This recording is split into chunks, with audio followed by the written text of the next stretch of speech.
अगर अच्छे लगे, दिल को छुए तो सुभान अल्लाह बोले।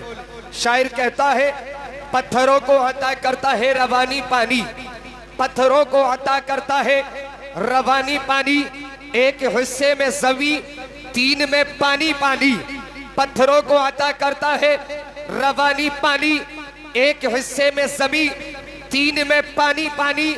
एक मुद्दत से चला आता था सस्ता पानी, एक मुद्दत से चला आता था सस्ता पानी, करबला जाके हुआ खून से महंगा पानी। एक मुद्दत से चला आता था सस्ता पानी, करबला जाके हुआ खून से महंगा पानी। और एक प्यासे की नजर में भी न ठहरा पानी, एक प्यासे की नजर में भी न ठहरा पानी।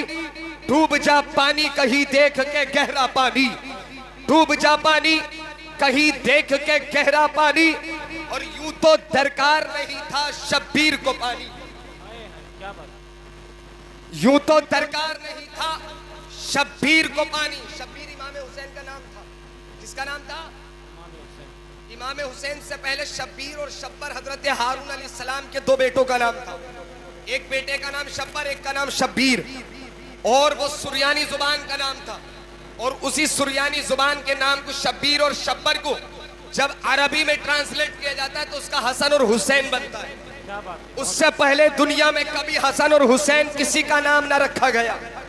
सबसे पहले अगर हसन और हुसैन नाम किसी का रखा गया तो अली के लाल का रखा गया। बेशक, सुभान अल्लाह, सुभान। शायर कहता है, यूं तो दरकार नहीं था शब्बीर को पानी, वरना खुद शिमर के खंजर से उबलता पानी। क्या बात है, बेशक, वरना खुद शिमर के खंजर से उबलता पानी। और मैदान में जाने की इजाजत जो देते शब्बीर, आसमानों से मंगा लेती सकीना पानी। बेशक, बेशक, आसमानों से मंगा लेती सकीना पानी। और किस दिल से करूं तशरीह वफाए अब्बास, किस दिल से करूं तशरीह वफाए अब्बास। हाथ कटवा दिए वो जिनसे छुआ था पानी, हाथ कटवा दिए वो जिनसे छुआ था पानी। कौन कहता है कि दरिया नहीं पीता पानी, कौन कहता है कि दरिया नहीं पीता पानी। मेरे अब्बास ने दरिया को पिलाया पानी। क्या बात है, मेरे अब्बास ने दरिया को पिलाया पानी।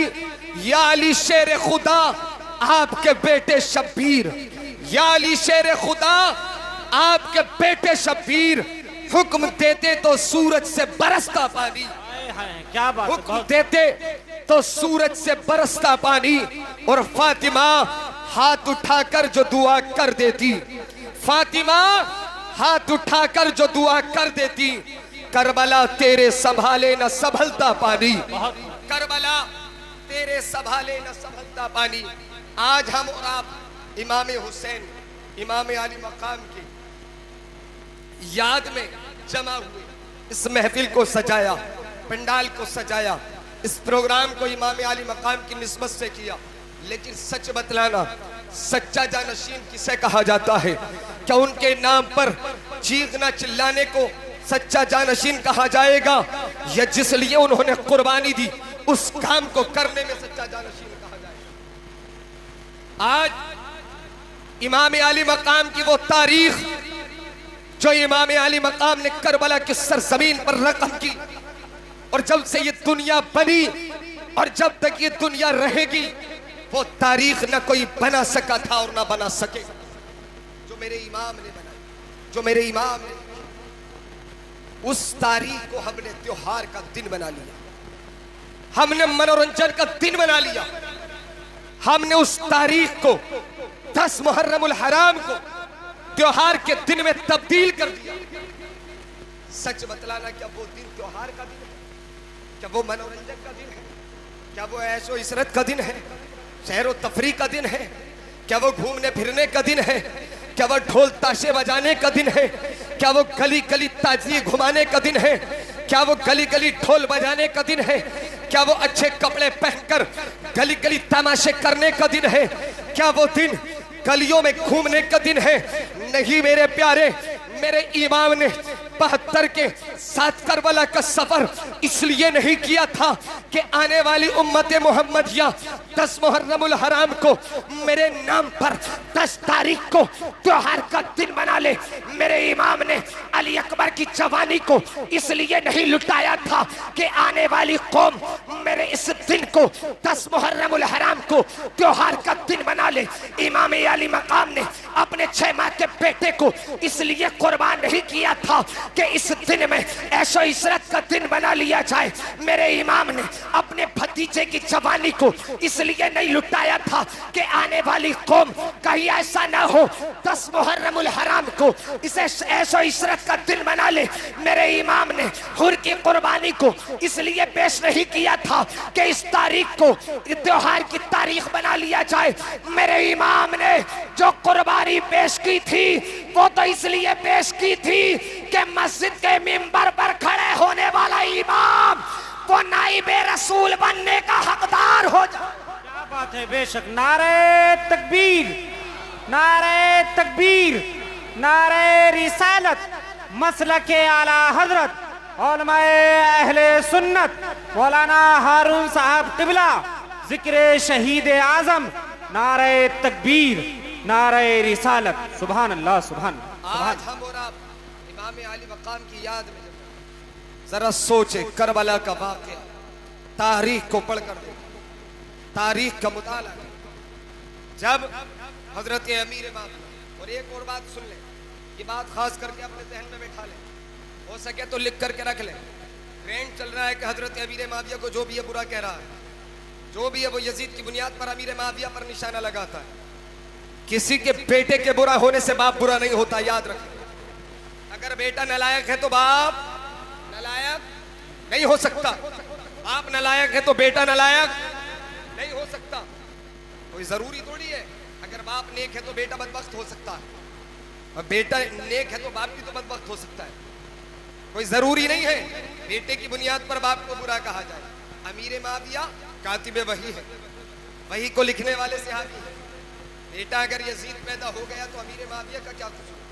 और अगर अमीर माविया को बुरा कह रहे हैं यजीद की बुनियाद पर, तो याद रखना अमर कौन था, किसकी औलाद था अमर? जानते हैं अमर किसकी औलाद था? हजरत साद बिन अबी वकास की औलाद था। हजरत साद जन्नती सहाबी, अल्लाह के रसूल ने दुनिया में जन्नती होने की बशारत दी। अल्लाह के रसूल ने दुनिया में कहा था ये साद आ रहे हैं, ये जन्नती। अमर साद की औलाद है, लेकिन देखे अमर कितना बदबख्त है और बाप जन्नती। और कैसे जन्नती? मेरे आका ने किसी सहाबी के बारे में कसम नहीं खाई, लेकिन जब हजरत साद बिन अबी वकास की बात आई तो नबी ने फरमाया फिदा का उम्मी वाबी या साद, मेरे माँ बाप कुर्बान। साद बिन अबी वकास इतने अजीम सहाबी, लेकिन बेटा इतना नालायक अमर। लिहाजा अगर अमीर माविया को यजीद की बुनियाद पर बुरा कह रहे हैं तो फिर साद बिन अबी वकास को भी कहोगे क्या? और याद रखें शमर कौन था जिसने इमाम हुसैन को शहीद किया? हजरत अली का साला था, हजरत अली का साला लगता था ये शमर जिसने इमाम हुसैन को शहीद किया। तो क्या हजरत अली को बुरा कहोगे? किसी के बुरा होने से दूसरा बुरा नहीं होता है, जो बुरा है वो खुद बुरा है। यजीद बुरा है लेकिन अमीर माविया को बुरा मत कहना। बल्कि रिवायात में आता है अमीर माविया ने जब यजीद को तख्त सौंपा तो आपने वादा लिया था कि जब हुसैन तेरे सामने आए तो जब तक वो बैठे नहीं तू बैठना मत, उनकी ताज़ीम के लिए खड़े रहना, उनके सामने बैठने की कोशिश ना करना। और याद रखना अब्दुल्ला इब्ने सुबैर, अब्दुल्ला इब्ने उमर और इमाम हुसैन जब तक ये अपनी मर्जी से बैत ना ले तू इन्हें मजबूर ना कर। बेटा बदबख्त था, उसमें अमीर माविया का क्या? हजरत इमाम हुसैन रजी अल्लाह ताला, मुख्तसर में बात सुने, इमाम हुसैन रजी अल्लाह ताला मदीना के हरम में है, तशरीफ फरमा है। अब्दुल्ला इब्ने सुबैर भी, अब्दुल्ला इब्ने अब्बास भी बैठे हुए। अचानक एक कासिद आया जो वलीद की तरफ से था, और उसने आकर के इमाम हुसैन से कहा कि आपको मदीने के गवर्नर वलीद ने बुलाया है, गवर्नर हाउस। इमाम हुसैन समझ गए। अब्दुल्ला इब्ने जुबैर ने पूछा हजरत क्या मामला है? आपने फरमाया आप समझे नहीं, यजीद का कासिद आ गया है, यजीद का कासिद आ गया है, बैत के लिए आया है। अमीर माविया के बाद जब यजीद कुर्सी का मालिक बना, तख्त का मालिक बना, बादशाह बना। खलीफा नहीं बना था, ये बादशाह बना था, बादशाह बना। हजरत इमाम हुसैन गवर्नर हाउस मदीना में पहुंचे, जाने के बाद वलीद के पास पहुंचे, वहां पर इमाम हुसैन पहुंचे, बात की तो कहा कि वलीद ने इमाम हुसैन से अर्ज की, हजरत यजीद की तरफ से खत आया है, आपको यजीद की बैत कबूल करना होगा। इमाम हुसैन ने इनकार कर दिया। आपने फरमाया मैं मशवरा करूंगा और अलल ऐलान बैत होगी। पहले मदीने के और लोग बैत करेंगे, पहले मदीने के और लोग बैत कबूल करेंगे, उसके बाद हुसैन करेगा। हुसैन आड़ से नहीं करेगा, अगर हुसैन कर लेगा तो हुसैन के नाम पर दूसरों को गुमराह कर। इमाम हुसैन ये कहकर के जब वापस चले तो वहां पर मरवान बैठा हुआ था, मरवान इब्ने हकम बैठा हुआ था। उसने कहा वलीद से कि इमाम हुसैन को रोक लिया जाए, या तो कत्ल कर दिया जाए या बैत ली जाए, जाने ना दिया जाए। इमाम हुसैन ने जब ये लफ्ज सुने, इतना जुमला सुना कि मरवान ने कहा है या तो इन्हें कत्ल कर दिया जाए या इनसे बैत ली जाए। मेरे इमाम ने अपने कदमों को रोक दिया है। कदमों को रोकने के बाद इमाम उन्हीं कदमों से वापस हुए। वापस लौटने के बाद इमाम आली मकाम ने अपनी तलवार को मैदान से बाहर निकाला, फिजा में लहराया, ये हैदरी शेर, ये नबी का शेर हैदरी कछार से बाहर निकला और इरशाद फरमाया, ए मरवान तू क्या कहना चाहता है? क्या तू जानता नहीं है? मुझे नहीं जानता है, मेरा नाम नहीं जानता है। आना हुसैन इब्न अली बिन अबी तालिब, मैं हुसैन बिन अली बिन अबी तालिब हूँ। क्या तू जानता नहीं है मेरी रगों में खून किसी और का नहीं बल्कि हैदर कर्रार का खून है। क्या बात है, बेशक, सुभान अल्लाह, सुभान अल्लाह, सुभान अल्लाह। बहुत मेरी नसों में दौड़ने वाला खून किसी बुज़दिल का नहीं, खैबर के किले की ईंट से ईंट बचाने वाले हैदर कर्रार का खून है। मेरे जिस्म में गर्दिश करने वाला खून किसी दुनियादार औरत का नहीं बल्कि फातिमा के दूध से बनने वाला खून है। बहुत खूब हजरत, बहुत। हैदर कर्रार का ये लाल जब गरजता, जब ये लाल गरजता है, वलीद मरवान को खामोश करा देता। उसके बाद कहता है वलीद, बोले इनसे जबरदस्ती ना की जाए, जानते नहीं हो ये हुसैन बिन अली है, ये हजारों के लिए तन्हा काफी है। अल्लाह।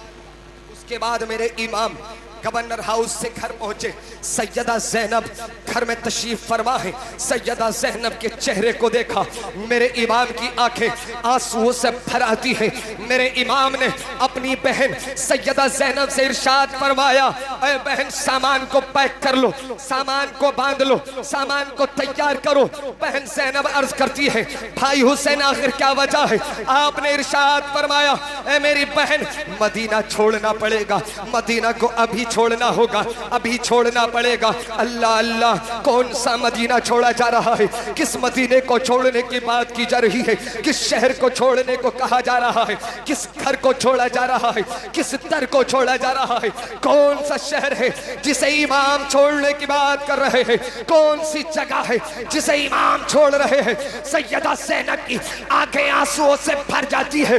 भाई हुसैन, यहाँ अम्मा फातिमा की कब्र है। भाई हुसैन, यहाँ अमीरुल मोमिनीन अबू बकर सिद्दीक की कब्र है। भाई हुसैन, यहाँ पर खलीफतुल मुस्लिमीन फारूक आज़म की कब्र है। भाई हुसैन, यहाँ अम्मा फातिमा आराम फरमा है। भाई हुसैन, इस मदीने से यादें जुड़ी है। भाई हुसैन, ये वो शहर है जिस शहर में बचपन गुजरा है। भाई हुसैन, ये वो शहर है जिस शहर में माँ फातिमा की गोद में हम परवान चढ़े हैं। भाई हुसैन, ये वो मदीना है जिस मदीने में नाना जान आराम फरमा है। भाई हुसैन, ये वो शहर है जिस शहर को शिफा का शहर कहा जाता है, ये मदीना है। भाई हुसैन, किस शहर को छोड़ने की बात करते हो? ये वो शहर है, ये वो जगह है जो जगह जन्नत से अफजल जगह है। ए भाई हुसैन, किस लिए इस जगह को छोड़ रहे हो? इमाम अली मकाम इरशाद फरमाते हैं, बहन ज़ैनब सामान को तैयार कर लो, इस शहर को छोड़ना पड़ेगा, इस घर को छोड़ना पड़ेगा, इस दर को छोड़ना पड़ेगा। अल्लाह अल्लाह मुसलमानों, जरा सोच करके देखो, एक लम्हे के लिए जरा गौर करके देखो, जो लोग हज करके आए हैं या उम्रा उम्रा करके आए हैं, मिंबरे नूर पर मौलाना सादिक साहब बैठे हुए हैं, उम्रा करके आए हैं। जरा मालूम करके देखो, जिस वक्त ये मदीना पहुंचे होंगे लगा होगा दुनिया में मैंने अगर मदीना ना देखा तो कुछ ना देखा। 10 या 20 दिन के लिए मदीना पहुंचे, मदीने में जैसे ही पहुंचे मानो ऐसा लगा होगा मेरा दुनिया में कोई घर नहीं है, मेरा दुनिया में कोई मकान नहीं है, दुनिया का कोई दर ही नहीं है। अगर दुनिया में कोई घर है तो वो मदीना है, कोई दर है तो मुस्तफा का दर है। दुनिया में अगर कोई जगह है तो वो मदीना है, दुनिया में अगर कोई अच्छी जगह है तो वो गुंबद खिदरा है। जब मदीने को देखा होगा दिल की कली कली खिल गई होगी, लेकिन सिर्फ 10 दिन के लिए मदीना पहुंचे हैं या 15-20 दिन के लिए मदीना पहुंचे हैं, 15-20 दिन या 10 दिन मदीना में रहने के बाद अब तारीख आती है मदीने को छोड़ने की। अब दिन आता है मदीने से जुदाई का, अब वक्त आता है मदीने से जुदा होने का। अब वक्त आता है मदीने को छोड़ने का। एजेंट ऐलान करता है या फोन करता है या सामने खड़े होकर कहता है हजरत आपको फला तारीख में फला वक्त में मदीने से जाना होगा, बस तैयार होगी, बस गेट पर लगी होगी, आपको बस में आकर बैठना होगा। मदीने से हमारा सफर जद्दा की तरफ होगा, जद्दा से फ्लाइट पकड़कर हम इंडिया चले जाएंगे। एक दिन पहले पता चल गया है हाजी को, एक दिन पहले पता चल गया है मदीने के मुसाफिर को कि अब मुझे कल को मदीना छोड़ना होगा। एक दिन पहले से ही उसकी आंख का आंसू नहीं रुक रहा है। ए भाई तू तो इंडिया से 10-20 दिन के लिए गया था, आखिर तू क्यों रो रहा है? तू घर बसाने नहीं गया था, तू रहने नहीं गया था, तुझे जाते हुए पता चल गया था मैं सिर्फ 10 दिन के लिए जा रहा हूँ, आखिर तू क्यों रो रहा है? रोने वाला हाजी कहता है अरे नादान, ये गुंबद खिदरा है, ये मदीना है, ये नबी का रोजा है, नबी की कब्र अनवर है, यहाँ अबू बकर सिद्दीक है, यहाँ फारूक आजम है, यहाँ हसनैन का बचपन गुजरा है, यहाँ फातिमा तुस्सहरा की कब्र है, यहाँ हुसैन का बचपन गुजरा है। मैं मदीना को कैसे छोड़ दूं जिस मदीना को देखने की आरज़ू सारी जिंदगी करता रहा, उस मदीना को कैसे छोड़ दूं? क्या बात है, वाह। अब छोड़ते हुए जुदाई के वक्त आंखों में आंसू है, ज़ारो कतार रो रहा है, ज़ारो कतार रो रहा है। ए भाई क्यों रो रहा है? मदीने की जुदाई में रो रहा हूँ, मदीना को छोड़ने की वजह से रो रहा हूँ। अल्लाह अल्लाह 10 दिन के लिए गया था, रोते हुए मदीना से वापस हो रहा है, ज़ारो कतार रो रहा है। बाज़ औक़ात ऐसा होता है लोग बेहोश होकर जमीन पर गिर जाते हैं, मदीने से जुदाई बर्दाश्त नहीं हो पाती, बेहोश होकर जमीन पर गिर जाते। मैंने कहा रे नादान, 10 दिन की जुदाई का ये आलम तो सारी जिंदगी की जुदाई का क्या आलम होगा? अल्लाह अल्लाह